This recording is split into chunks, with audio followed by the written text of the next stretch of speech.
ఇల్లు తాళం తీసి ఇంట్లోకి అడుగు పెట్టగానే మంచి గుమగుమలు ముక్కుకి తాకి మరిచిపోయి ఆకలిని గుర్తు చేస్తాయి కృష్ణకి. వెళ్ళి ఫ్రెష్ అయ్యిరా అని రూమ్కి పంపిస్తాడు రుద్ర కృష్ణని. తను వచ్చేసరికి కింద నేలపైన చాప వేసి వంటలన్నీ సర్ది పెట్టాడు రుద్ర.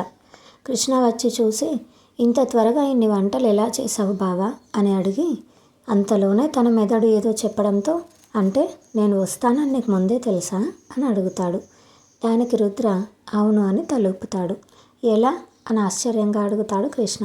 దానికి ఈరోజు ప్రొద్దున తన మనస్సులో జరిగిన విషయాలు చెప్తాడు రుద్ర. దానికి బదులుగా, ఎంతైనా మనది జన్మజన్మల బంధం కావచ్చు కదా బావా, శివకేశవులు లాగా, శివుడు విష్ణువేలాగో మనం అలాగా అంటూ కూర్చుంటాడు.